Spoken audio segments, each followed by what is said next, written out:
Assassin's Creed 4 Black Flag has always been one of the more interesting entries in the franchise for me. When it originally launched back in 2013, I started my adventure on PS3 before moving over to the PS4. Like nearly every Assassin's Creed release at the time, I rolled credits, explored a healthy portion of what the Caribbean had to offer, and moved on to the next adventure.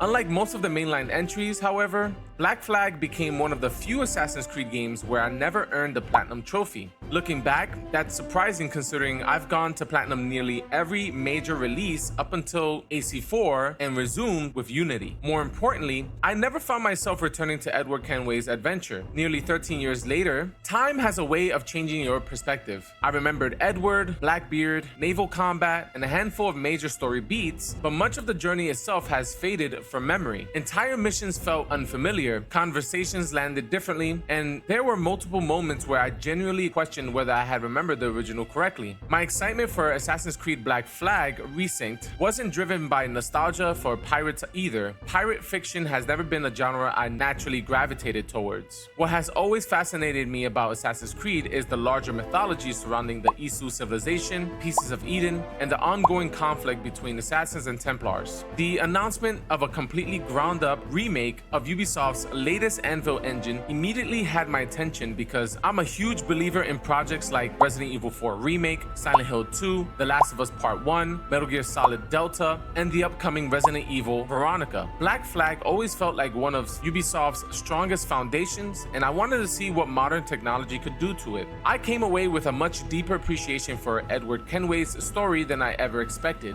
Out of curiosity, I even went back and watched footage from the original release, and that's when everything clicked. Ubisoft hadn't dramatically rewritten Black Flag. The original structure remains remarkably faithful. What changed was everything surrounding it. Modern rendering technology, rebuilt assets, denser environments, revised gameplay systems, expanded content, and one of the most impressive overhauls the Anvil engine has ever received transformed an adventure I simply enjoyed back in 2013 into one I genuinely loved in 2026. One of the biggest surprises through my playthrough was how differently Edward Kenway's journey resonated with me after more than a decade. During my original experience, I viewed Black Flag primarily as another chapter in Assassin's Creed larger mythology. I wanted more First Civilization lore, more Pieces of Eden, and more answers surrounding the modern-day story. Edward himself often felt like the vehicle taking me towards those discoveries rather than the primary reason I was playing. Coming back after 13 years without those expectations completely changed how I experienced his story.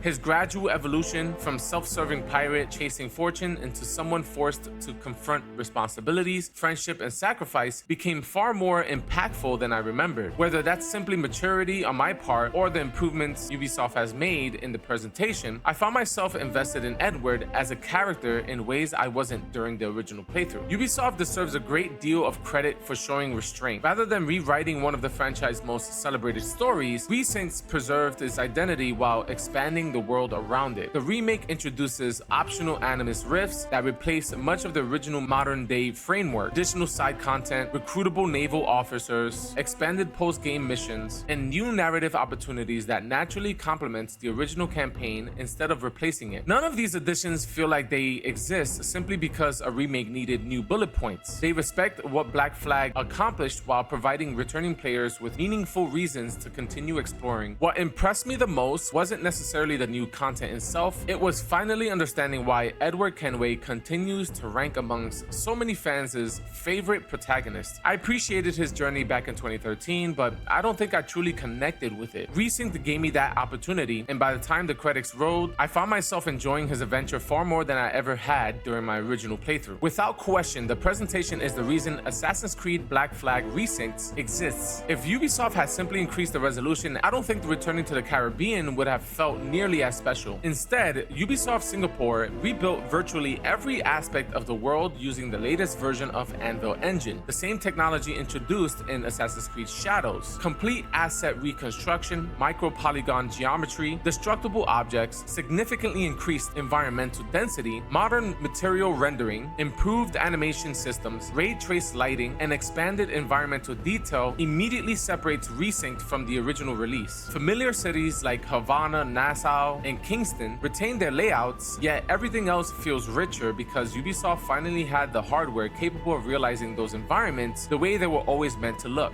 I spent the majority of my review on PS5 Pro using balance mode with 40 frames per second, which enables enhanced ray tracing, and I genuinely believed it's the sweet spot for the game. The additional GPU headroom allows the console to present dramatically improved image quality while maintaining a responsive feel during exploration and combat. Enhanced ray tracing isn't limited to isolated showcase moments either. Global illumination changes how sunlight naturally fills jungles, caves, settlements, and interiors, while ray trace reflections adds believable depth across water, polished surfaces, windows, and countless environmental materials. However, there's no ray tracing at far distance. That's reserved for screen space reflections. Combined with dramatically improved foliage density, atmospheric effects, weather, volumetric clouds, wildlife, and environmental audio, the Caribbean feels alive in ways I simply don't remember from the original release. Micro polygon rendering quietly became one of my favorite additions because of how consistently it enhances every environment. Rock formation, cliff faces, rooftop architecture, docks, vegetation, and ancient ruins all carry substantially greater physical detail than before. Pair that with rebuilt textures, improved shadow quality, smoother animation blending, updated facial performance, and destructible environmental elements, and it's easy to lose yourself simply wandering through the locations you've already visited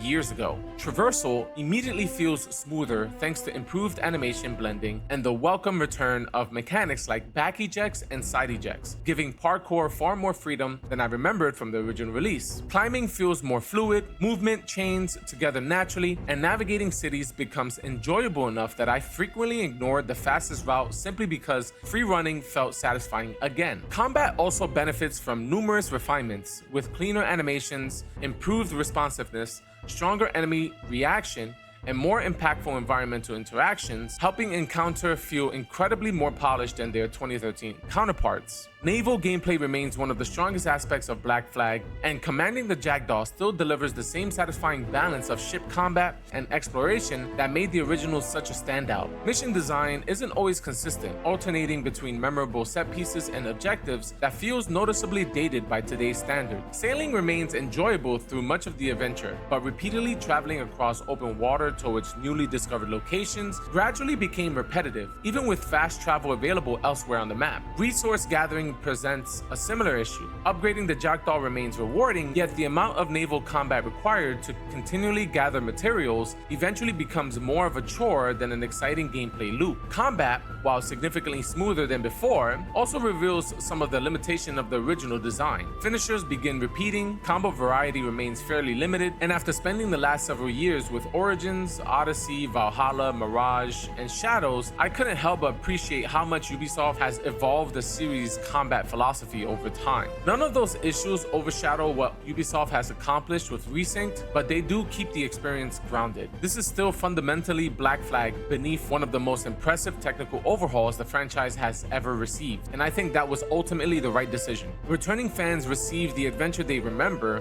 while newcomers experience the definitive version of one of Assassin's Creed's most celebrated entries. The review score I'm going to give this game is 8.5 out of 10. Assassin's Creed Black Flag Resynced succeeds because it understands exactly what needed to change and, just as importantly, what needed to stay the same. The latest Anvil engine transformed nearly every corner of the Caribbean through micro-polygon rendering, dramatically increased world density, enhanced ray tracing, rebuilt assets, refined traversal, expanded gameplay system, and meaningful new content, all while remaining remarkably faithful to Edward Kenway's original journey. Some aspects of the mission structure, naval progression, and combat still reveal their age, but they do little to diminish what has become the definitive way to experience Black Flag. More than anything, Resynced gave me a chance to rediscover an adventure I hadn't visited in nearly 13 years, and I came away appreciating it more than I ever expected. My name is Chris Architect. Thank you very much for taking the time to check out out this review. It means a lot to me. I know everybody's time is very precious. I don't typically do long form content. I primarily focus on uploading a ton of short form content. I also write for G-Style magazine. So if you want to see a written format of that, just be sure to go to gstylemag.com. And if you jive with your boy, just be sure to hit that subscribe button and like, comment, share so I can have a chance against the algorithm. Shout out to Ubisoft for providing a review code. This is an awesome opportunity. And yeah, guys, take care and until next time.